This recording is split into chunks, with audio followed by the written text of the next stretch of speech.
George Lewis era conhecido como filósofo e um grande crítico de literatura e teatro da era vitoriana, além de cunhar o termo emergência, atualmente associado ao estudo de sistemas complexos, e ser considerado o primeiro praticante da crítica de teatro moderno.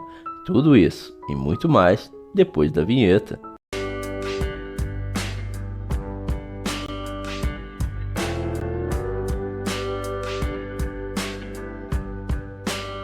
George Henry Lewis nasceu no dia 18 de abril na movimentada Londres de 1817.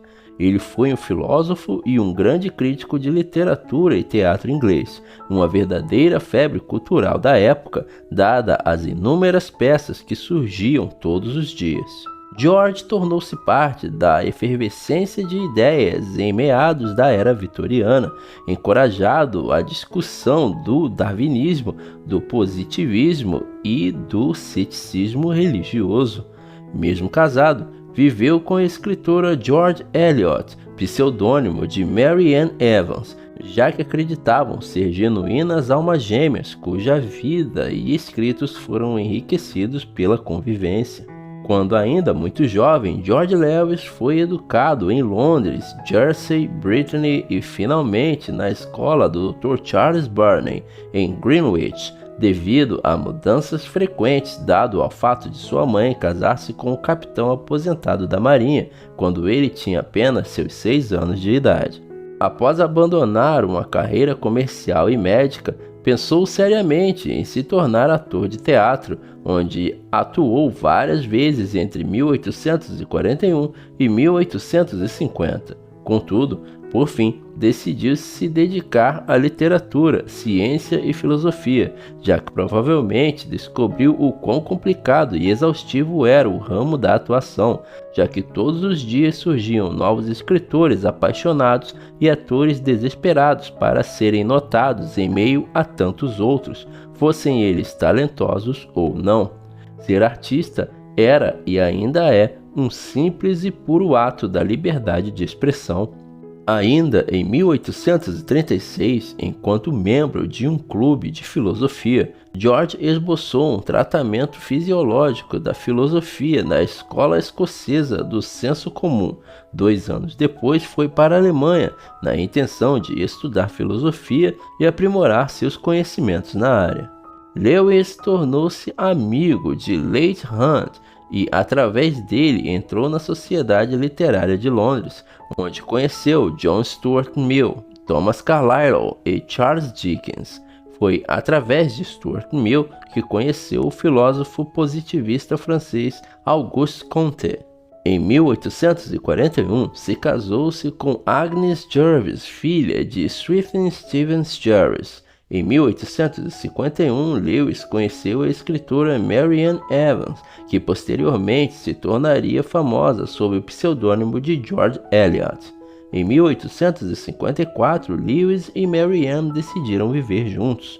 Curiosamente, Lewis e Agnes Jarvis concordaram em manter um casamento aberto e, além de terem tido 3 filhos juntos, Agnes também teve 4 filhos de Thornton Hunt, filho de Lady Hunt, que foi um crítico, ensaísta e poeta inglês. Como Lewis havia reconhecido oficialmente um desses filhos como seu, apesar de saber que isso não era verdade, ele foi considerado cúmplice de adultério e, desta forma, impedido de se divorciar de Agnes. Em julho de 1854, Lewis e Evans viajaram juntos para Weimar e Berlim com o propósito de realizar uma pesquisa, mas a viagem à Alemanha também serviu como uma lua de mel, com Evans se autodenominando Miriam Evans Lewis e se referindo a Lewis como seu marido. Dos 3 filhos que Lewis teve com Agnes, apenas um, Charles Lewis, sobreviveu no parto e, anos mais tarde, ele se tornou conselheiro do Conselho do Condado de Londres. Durante os 10 anos seguintes, Lewis ganhou a vida escrevendo artigos em periódicos tratando de uma grande variedade de assuntos.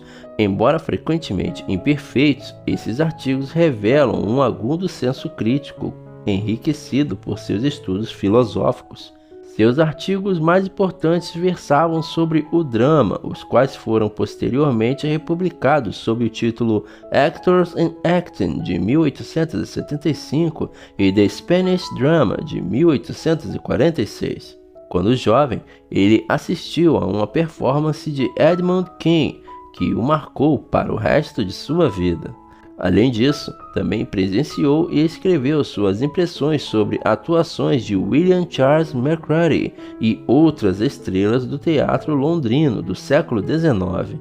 Ele é considerado o primeiro praticante da crítica de teatro moderna e de uma abordagem realista da atuação.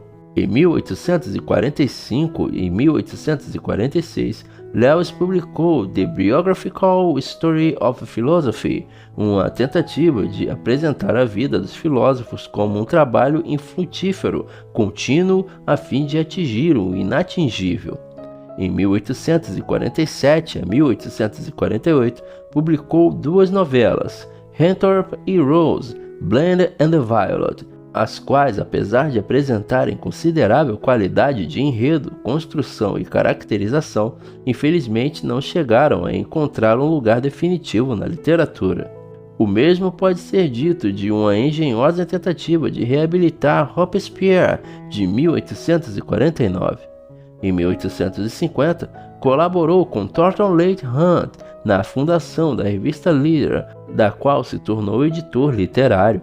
Em 1853, republicou, sob o título Common Philosophy of the Science, diversos artigos que apareceram nesta revista. O ápice de sua obra literária em prosa é Life of Goethe, de 1855, provavelmente seu livro mais conhecido. A versatilidade de Lewis, assim como seu gosto por obras científicas e literárias, o habilitou a apreciar a amplitude de atividades do poeta alemão. Esse trabalho ficou bem conhecido na própria Alemanha, apesar da dureza de sua crítica e da impopularidade das visões apresentadas, onde um bom exemplo se faz em relação à segunda parte de Fausto. A partir de 1853, Lewis começa a se ocupar com trabalhos científicos, em particular na área de biologia. Ele sempre mostrou uma inclinação científica em seus escritos, apesar de não possuir treinamento técnico específico. Mais do que exposições populares de verdades científicas aceitas, esses trabalhos contêm críticas válidas a ideias convencionalmente aceitas, apresentando resultados de pesquisas e reflexões individuais. Ele fez diversas sugestões, algumas das quais foram aceitas pelos fisiologistas. Dentre eles, a mais importante é hoje conhecida como a doutrina da indiferença funcional dos nervos. Esta diz que o que era usualmente conhecido como energias específicas dos nervos óptico, auditivo e outros são simplesmente diferenças em seus modos de ação devido a diferenças das estruturas periféricas com os quais eles estão conectados. Essa ideia foi proposta posteriormente de forma independente por Wilhelm Wundt. Lewis também cunhou o termo emergência, hoje associado ao estudo de sistemas complexos. Lewis faleceu em 30 de novembro de 1878 em Londres e está sepultado no lado leste do cemitério de Highgate, ao lado do túmulo de sua esposa Mary Ann Evans, também conhecida por seu pseudônimo George Eliot. Estimular a mente, ao invés de provê-la com qualquer sistema complexo de conhecimento, foi o serviço prestado por Lewis à filosofia. A rapidez e versatilidade excepcionais de sua inteligência parecem explicar a originalidade com que encarou a filosofia e a psicologia, além de seu desejo de elaboração e coordenação sistemática. Se esse conteúdo agradou você, se inscreva no canal e ative as notificações para ficar por dentro sempre que tiver conteúdo novo por aqui. Muito obrigado por você ter ficado por aqui até agora e até a próxima!